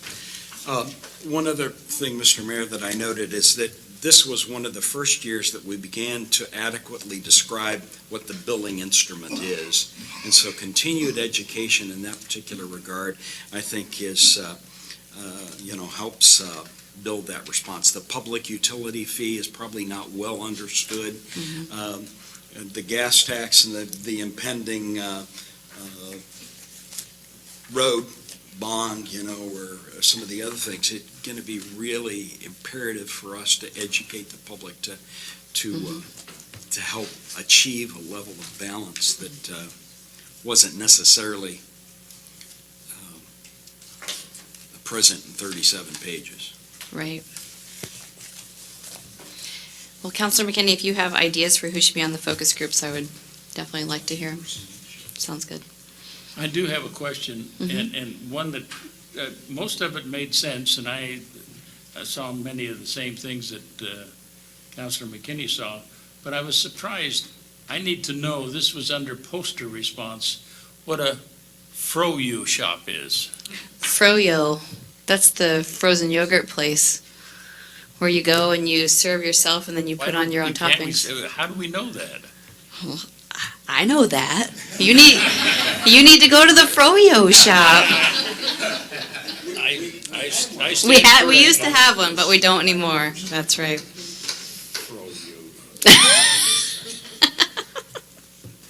Mr. Mayor, Councilor McKinney. did anybody ever figure out what an up dog was? I do not know what that is. No. I don't know. Any others? The Live Pokemon. real life I Pokemon. like- Pokemon was big during a portion of that for More sure. rare Pokemon. More More rare Pokemon, yes, that's important. Oh, I was going to say, in our group, we talked about the bowling alley, and one member, I think, used to do commercial banking or does commercial banking, and he said it costs $400,000 a lane to build. Oh, yes, they're not cheap anymore. Together with the parking that we require. With the parking, yeah, it would be, yeah. So I was pretty surprised by that. He said it's really hard to finance something like that. And then they want food service there, not just the alleys, but the food service. Yeah, yeah, yeah, I don't disagree that it'd be nice to have, but right. Are you suggesting it's not sustainable? Well, I actually was surprised by how much it came up, and then I was thinking, how often do you actually go? You know, is it really a sustainable thing or not? I don't know. well, there are an element of people in this community that go out of town for bowling. And Definitely, they're very dedicated to it. yeah. Now, you're looking to us for ideas of who we think should be on the focus groups? Yeah, And and what else? I was thinking you guys might be good to come to the focus groups, if you would like. And ideas for who should be on the focus groups, but really it's just a report back. Thank you for the report too, by the way. Counselor Bacon. Jessica and I were together this weekend, and I said maybe we could come up with some alternative to bowling, like people bowling or Bocce ball? yard bowling or something. Remember that- the inflatable ball? The inflatable Where you could ball. put a person in one of those big inflatable balls and roll them down towards these giant pins. Yeah, so we were trying to be creative. Counselor McKinney. Since you ask, I think that one thing I would maybe encourage us to consider is different entities in town sponsoring some of the forums, like the Graphic sponsoring a forum about these particular issues. George Fox University, Friendsview, that type of thing, because I think it'd be more likely that you would reach that constituency if they were maybe a little bit more focused on with some general interest. I would think that maybe the newspaper could have a great forum in terms of that. I'm not trying to twist anybody's arm there or anything like that, but I think that there, if it had that kind of grassroots type of stimulation rather than just, city hall generated, type of thing Sure. to bring that to pass. Patrick? I actually love this, as someone who's, still kind of understanding the opinions and direction of where people in town want to go. Planning Commission and Budget Committee, you don't deal with that a lot. Up here, you deal with it quite a bit more. And so this is, I saw this as an excellent tool, not just for our 2030 plan, but for me personally. And it made me think of some other things that I've seen. And it's, I like to think I'm a data guy. And one of the tools that I've seen, and I hope that the city would consider, or maybe it's a conversation for another day, is that I've seen surveys done by cities of Silverton, city of Wilsonville, some other cities around Oregon, that actually send out a community survey and put it in all the water bills, or give some sort of incentive for filling out the survey. Municipal service statement, sorry. To garner some direction and also get a wider sample. Because what I've noticed is that comments I get on Facebook don't necessarily match the comments I get in Fred Meyer when I'm trying to buy eggs, which don't match the comments I get when I'm over at the gas station. And I think the posters were a great idea, but I personally would love to see us expand this, not necessarily for a 2030, but maybe if we were to do it in such a way to where the next time we do a UGB update, you could just pull from that data. And then that's less of a burden on staff. And plus, I think it would give folks up here a little more direction of, where are people at? What is the top level that people are willing to pay for specific services? We could ask specific questions, like right now, we're going through roads, and we're looking at roads, and we're saying, here's the problem, here's how much it's gonna cost to fix the problem, how much of the problem do we wanna fix, and how do we wanna pay for it? Or do we wanna pay for it? We could all get a horse. To me, having a city survey that would answer some of those questions and be a resource for us, I think could help us on a multitude of levels. So anyway, it's a long way of going around to saying this. I think this is great work, and I'd love to see it expanded if possible. I think that's totally what, I was thinking that as well, and I've seen the Silverton survey, because our consultant, actually, I think they did it, Echo Northwest is our consultant on this, and they did that Silverton one. Yeah, because when I was looking at the input, I was thinking, this is a perfect survey question. What if you had $10 and you had to allocate it to all these things that the city has to prioritize money for? How would you allocate that? And just as a method of getting what priorities are, prioritization of resources. But yeah, I think this data is the first step towards doing some of that, for sure. Councilor Bacon? Something else that I would personally be interested in is, as you break your panel groups down, to do it by our different demographic groups, to see what what do the college student want? What does the senior population want? What does young families want? And that way it'll give you a, kind of where we're lacking for those different demographic groups. That's a good idea. I'm not 100% sure what scope we'll be able to do for these, because we have a limited amount of time and resources. So our grant is $30,000 for this, but most of that is going to our consultants for the buildable lands inventory and the UGB study pre-work. So we really don't have money for a lot of outside expenses dealing with this. So what I was thinking is focus groups in the month of October and possibly early November, and then this is part of task 1 of the contract, has to be done by end of December. So it has to be all that wrapped up and all summarized. So some of these larger things might need to be like next step, phase 2, with some different funding. The two concepts that you've been hearing can be integrated in what you're doing today. Mhm. You may not be able to do a full Mhm. dance on each one of them, but you could integrate them into your focus groups today so that you could address those, I think so. at least give them credibility. Yeah. Councilor McKinney? I'd be interested in seeing a roadmap of some of the details that you just mentioned. By December, we need to have achieved, whatever it is. So if there are 4 or 5 bullet points that need to be achieved by certain dates, and whatever financial restrictions might be attached to those. You remember when we did the survey, 4 or 5 years ago? We did a survey, kind of a loose type of a thing, and none of us got the information that we were expecting or whatever. But I was surprised at the expense involved in the survey. So that caught me completely off guard.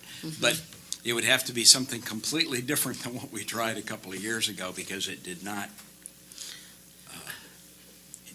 reach its objective. Yeah, I think it can get really expensive, but I think there's a lot of cheaper ways things can be done. Like, the posters, that was pretty much super cheap and Councilor Bacon? effective. The upside of panels is that it really does take less people Mm-hmm. to come up with really great information, where surveys only, that's the up here view, but you can run 30 people through a panel and get really, really super detailed, deep, rich information that you could never get in a survey, Right. and do it much faster and cheaper. Definitely. Yeah. Definitely. Did you gain the input from the council that you needed? I think so. All right, are you ready to move on to the next item? I am. All right, then we will receive a report from Jessica regarding bike-friendly community business programs. Bike-friendly community business programs, okay. Okay, so the bike-friendly community and business programs, a few weeks ago or months ago, the NDC contacted us about possibly partnering with them on these initiatives. And so. Who did? The NDC, Newberg Downtown Coalition. Oh, okay. So I have met with them a couple times, with Mike Ragsdale, Jennifer Sitter, and Casey I don't know, Sonier, his last name. He's working with the NDC. Anyway, we were talking about how we could do this in Newberg. And so for a summary of the statewide programs, there's Travel Oregon, which does bike-friendly businesses. And then there's League of American Bicyclists, which is national. And they have multiple programs, which bike-friendly state, bike-friendly community, business, and university. So League of American Bicyclists is a much higher bar to meet than the Travel Oregon bike-friendly business. We already have some businesses participating in Travel Oregon, which I think is Chapters, Shampooey Park, Inn at Red Hills, and Babbickahin, and they've got a list of things, and you have to provide a certain number of, say, 5 on the list, and then you can be part of this bike-friendly business program, where you can be on their website, so it's a good marketing tool. One thing that NDC and I were talking about was a possible Bike Newberg program, or Newberg bike-friendly business program that would play off of Travel Oregon and would make it easy for businesses to meet the Travel Oregon requirements, so they could do both, essentially.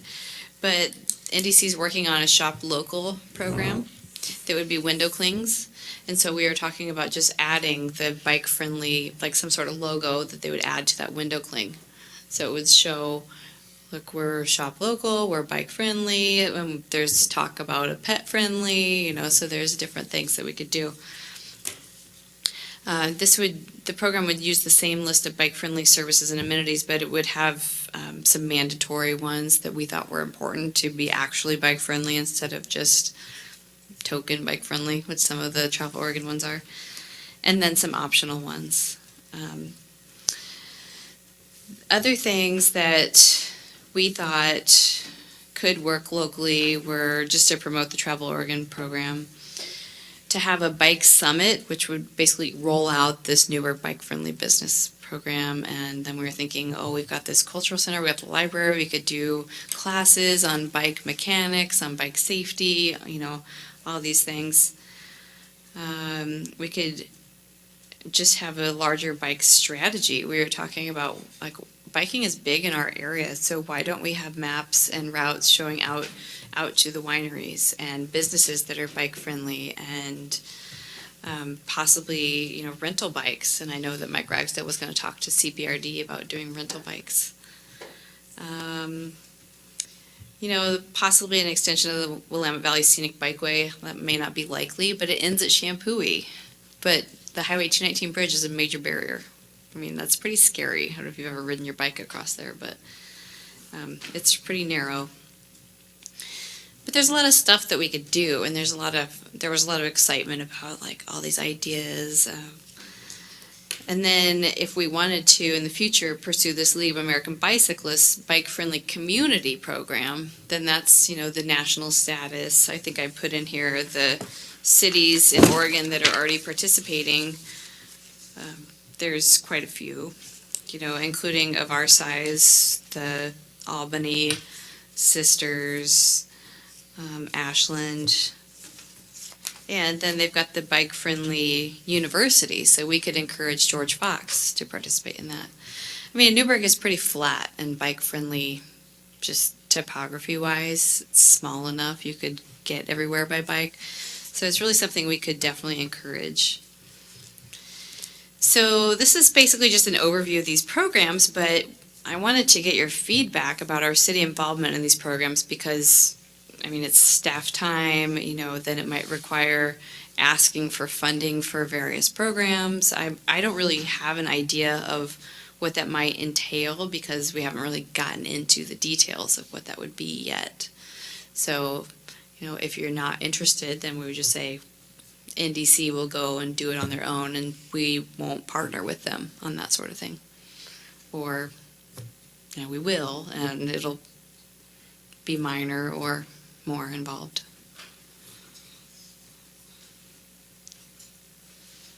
Responses from the council to, yes, go ahead. As a bicyclist, a bike commuter mostly, yeah, I think it is a responsibility for the city to do it since it's a mode of transportation. We all use the streets, and gas prices will probably rise in the future, and hopefully biking will become more common, and bike commuting, not just, pleasure biking on the weekends and going out to the wineries, but going to school, going to work every day. Yeah, just my own personal experience right now, there's just a real lack of critical mass of just people out there on the roads every day, just biking every day. So I'm the one that gets yelled at all the time. So it would be nice to just be able to encourage more people to bike so that more drivers realize, oh, bikes are okay to be on the road and I need to watch out for them. And then, yeah, I think that would be a great thing to do. Councilor Bacon? I also Councilor agree. Hess?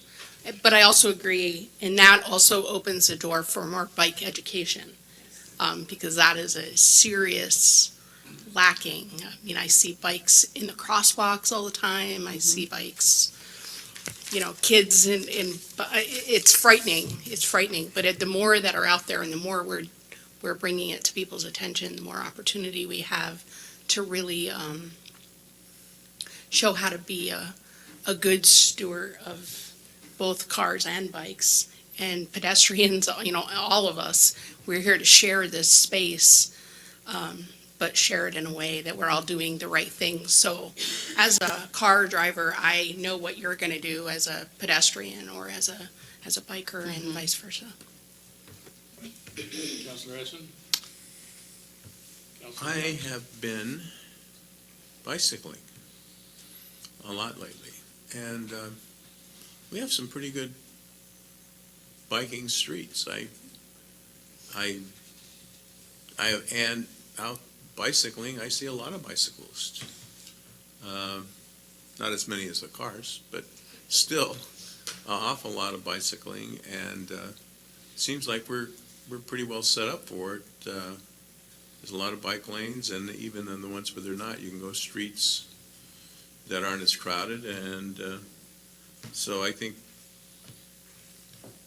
maybe promoting it more than it's already promoted, but being we have a lot of college students, and I can just imagine that this could really be quite a biking community. I think it's something we should promote. Councilor Johnson, Councilor Corey. I'm going to take your question literally and talk about allocation of staff time versus reward. Would I love to see Mountain View over by ADEC have a bike lane down it, so every time I drive over to Safeway, I don't feel like I'm going to run somebody over? Yes. Do I think that financially we can get there within the next 2 years, 1 year? No. Not until, the Springbrook develops. And I see other communities where there's a very robust advocacy network for bicyclists, and they're involved with the process, and they're showing up and they're saying, hey, 1% of gas tax, I think that's what it is, has to go toward bike and ped improvements. What projects are you working on, and let's prioritize these. And here, my time on the budget committee, my time on the planning commission, I haven't heard boo about bikes. I mean, tonight's pretty much the first time we've really talked about it in my, 4 years being here. I would love to see us somehow, the reality is, I'd love to see us somehow connect with Shampooey and get along the Willamette Valley Scenic Bikeway, because I think it would be an awesome tourist opportunity. you talk about wineries, you talk about hazelnuts, you talk about the great food that we have here in town. It could really be a huge tourist destination for bikes if we could get on the map. Realistically, though, with the huge projects we have our staff working on right now, and the fact that we're talking about just trying to keep our roads at a C instead of a D or an F, and people complaining about even talking about it, I think more realistically, the best we can hope for is that the Willamette Valley Scenic Bikeway map spells Newberg right. I mean, I saw that's, that. I mean, I would love to, to do this, but I have to question where are we gonna get our most bang for our buck? And, I'd love to pull you off UGB expansion to do bikes, but to me, the UGB expansion creates the economic development, which creates more tax dollars, so that way maybe in year 5 or year 6, or maybe if we're really lucky, year 4, we'll have the tax base to start saying, okay, let's look at how we can do bikes. So I guess for me, the balance would be, let's start small and see what kind of traction we get. And if we get a lot of groundswell from the biking community, and we get a lot of people going, hey, that's really cool, let's have a meeting, or let's, talk about how we can utilize these gas tax dollars that we get for this, then I'd be more likely to say, yeah, let's have Jessica spend, 20 hours a week on bikes or whatever. Well, and I don't, some, yeah, I know. But, or some, quantitative effort to say that. I mean, and that's just my opinion. I personally, I grew up biking all over the place. And I would not let my girls bike to Shampooey Park to get on that trail if you paid me. So, that's just my 2 cents. Councilor Corey? Yes, I also very much like the idea of promoting bicycling through the businesses and having businesses that are friendly to the biker community. I think we've got that blockage with 219. I'd love to see it connect up with Shampooey. I think that would be ideal, but there is a real problem there. So probably the promotion's going to have to be on this side of the river and scenic bikeways from here, whether we go out to wineries or whatever, but develop those scenic areas that bikers would want to go to. And in addition to that, with this, it would require probably that there are more designated bike lanes in Newberg, along with that same program. But additionally to that, we really need to have a bike shop for maintenance and when, they need parts or whatever going through town. Also for the folks that live here, of course. But if we're going to do that, we really need a bike shop because we're a big area that, there's a bike shop, McMinnville maybe and Tigard, but here would be perfect for having another bike shop. So we really need to promote that and get that going. So I think all of that needs to encompass and getting the bike community involved in a forum, to maybe start talking that up and see if there's interest in that happening. All of those ABC has to be together before this thing's going to work, I think, for promoting. It doesn't do any good for the businesses that are here now to promote biker-friendly business when we don't have the other stuff in place. And so that, all of this is good. Funding is going to be another problem that we don't have funds for right now. We don't have staff time right now. So whether there's grants available to maybe, to get something established that way, but I'm not willing to spend the gas tax dollars on it, to be honest. My focus right now is the roads. Gas tax dollars have to go to roads, and that's the way I'm going to stand. I'm not going to back off of that to say 1% goes to bike lanes or bike communities. So, that's going to be a problem, funding that we need to look at and see if maybe next year's budget has something that we can put into it. But this year, obviously, currently and in the near future, I don't see that happening. So. Councilor McKinney? competition for money is going to become very, very acute in some of the key issues that you and your staff are facing here. I think if you're asking the council, should we dedicate time and money towards bikes, I think that bikes ought to be part of the mix and part of a continued goal. You have much bigger gorillas hanging out in the basement and on the second floor and the first floor there to be dealing with this. I don't know if I'm prepared to ask a city manager to fund a lot of issues that pertain to bikes at this particular point in time, because we've got some things that are real imperatives to get fixed right now. Not everybody is as responsible as Leslie and her girls in terms of biking. And Denise brought up there needs to be a better education as far as bikers. It appears here that we have the good, the bad, and the ugly in town in terms of when it comes to people who are riding bikes in town. Not everybody is as responsible as you. But if you're asking about staff time and budget dollars or whatever, I would be real reluctant as a counselor to spend dollars right now when those dollars are going to be necessary somewhere else to achieve some of the near-term and the short-term goals that we have to take care of. You finding out, getting the guidance, Counselor Essen, go ahead. Sure, thanks. Let me get up here a little closer. Coming from the park side, there's never any money for bikes. I can tell you that right now. But what I've found is if you plan and say, well, okay, to have, say, bikes or bike trails or parks,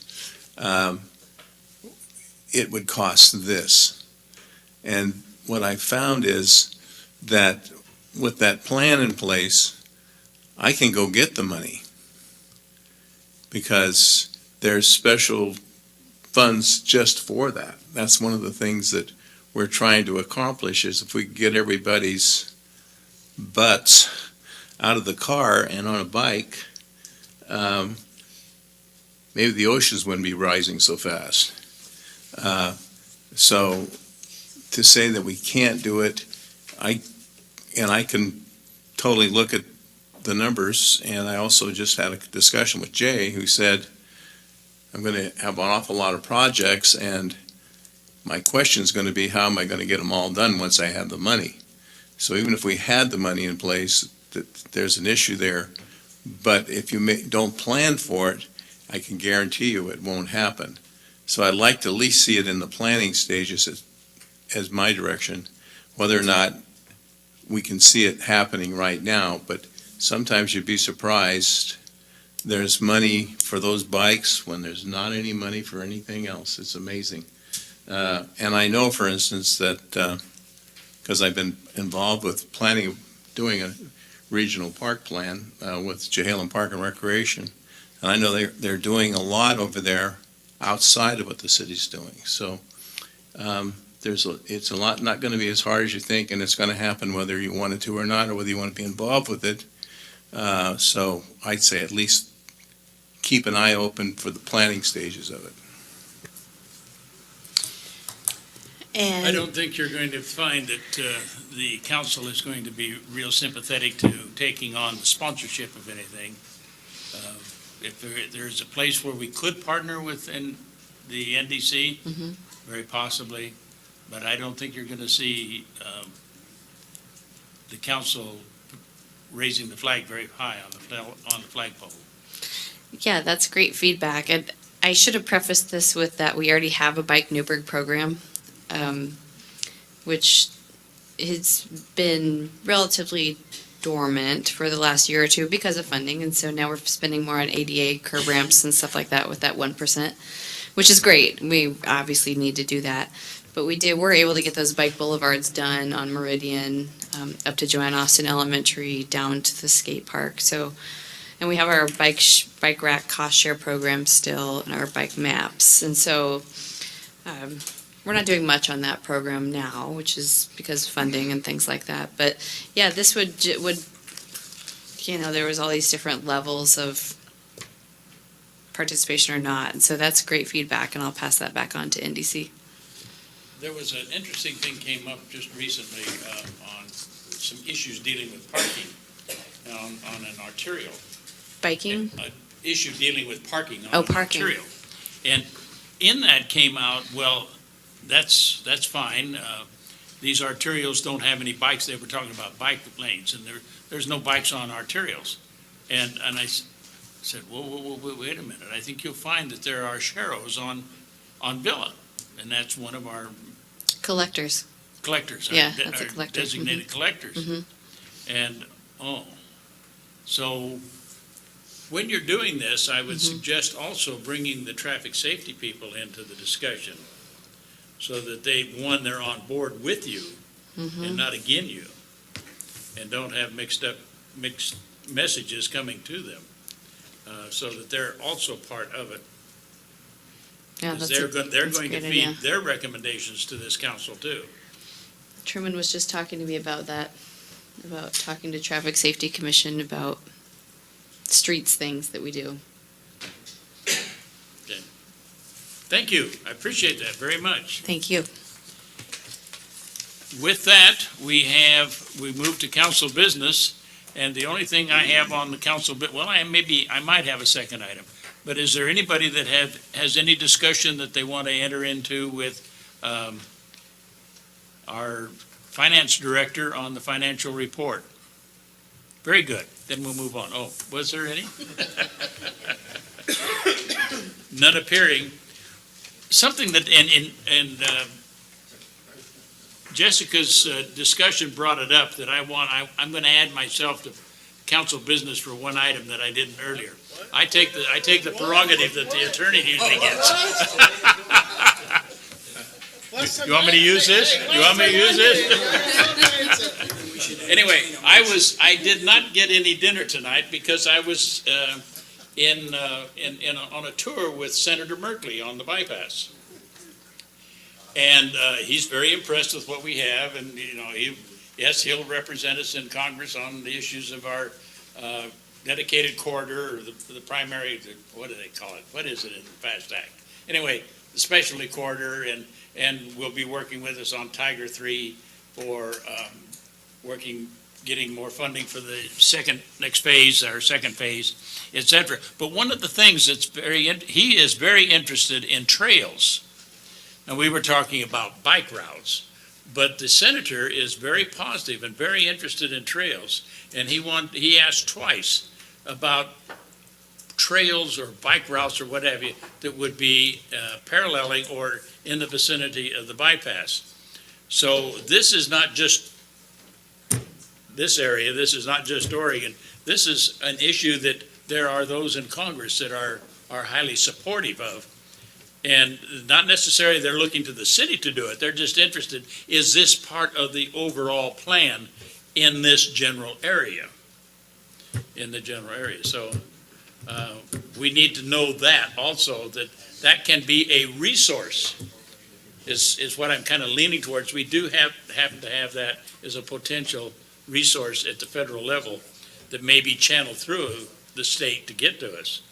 They often do that, but that could potentially be it. He was quite impressed with the progress that we've made, is looking forward to and wanted to know all about when we were going to have a ribbon cutting and who was going to be the first people on there. Were they going to be horses? Was it going to be feet? Was it going to be cars? So he's very interested in what we're going to be looking at. ODOT is thinking they might be able to open it up to some kind of an event, maybe as early as September or early October of next year. That doesn't mean you're driving on it yet. It may be a marathon. You may be able to take a run on it or something like this. No horses, I don't think, at this time, but anyway, we were just playing with that. So anyway, we still have, and we are maintaining federal support, at least with our congressional delegation. I don't see the big federal dollars rolling in quite yet, but He was very, very satisfied with what he saw today, both from the Dundee side as well as from the Newberg side, and got a good understanding of where we need to be what we're moving into the next phase. And that's all I have to report on tonight. Yes, sir, City Manager, your mic, please. I know this is late, Mr. Mayor and Council, but It's very can, late tonight. just one, because I left something off. Can you ask, you're as bad as me now. but you started it, so I'm just following my mayor. So can Doug Rux describe tomorrow night's presentation to Mr. Maroon? Can he? Please. I don't know, can you? Mr. Mayor, Doug Rux, and Would I you? am staying out of Maybe the we need to conversation ask, between you would and you? the city manager. No, so you've gotten emails from me. The Department of Land Conservation and Development reached out to the city. They're bringing in a speaker who will be in Portland, Salem, Independence, and Newberg. His name is Charles Marone from Strong Towns. And we were asked if we would want to host him, given the fact that we were working on our downtown plan.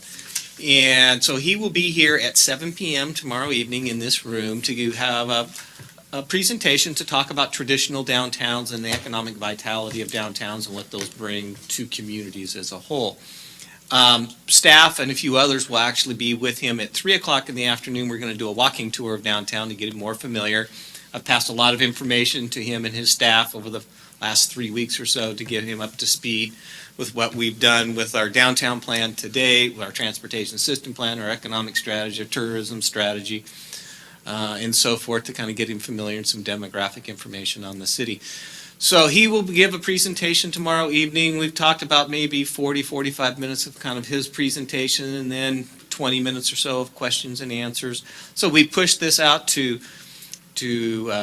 Planning Commission, Historic Commission, City Council, Chamber, Rotary, both morning and noon, Kiwanis, City Club, George Fox University. So we've been getting the word out to people, and hopefully we have a good turnout tomorrow evening and hear what Mr. Marone has to say about Newberg and our downtown.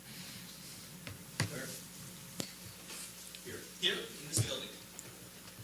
7 p.m. 7 p.m. 7 p.m. Doug has already gotten my answer. I plan to be here. Most of you on the council are planning to come. Very good. Very good. Thank you, Doug. Thank you, City Manager. Anything else? Mr. Mayor, First Council, for a second. You didn't ask early, but we've dumped the rules tonight, so what do you? I'm taking you up on your offer of public forum. Dave Adams, KLYC Radio. We're going to start a campaign called Building Community. And you're talking about your 2030 plan and having entities have forums for public engagement where you can talk about it. We could do a live broadcast. We could do a live streaming on the YouTube where they could also either type in or they could go online, watch it. They could listen to it. And we're throwing our hat in there and say that we can do that. It won't cost you anything. Thank you. Thanks. Thank you very much. Appreciate that. Motion to adjourn. Second.